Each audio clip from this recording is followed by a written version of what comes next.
ہم کریں گے ہر مظلوم کی حمایت۔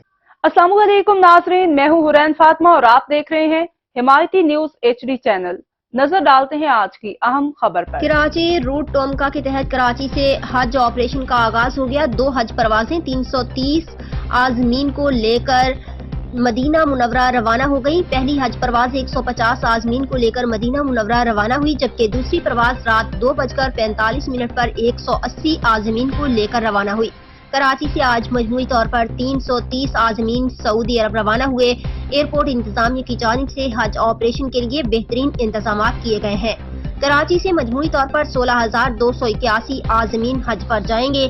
پاکستانی عازمین حج کو مکہ اور مدینہ کے کن علاقوں میں رہائش فراہم کی جائے گی، اس حوالے سے DG حج نے آگاہ کر دیا۔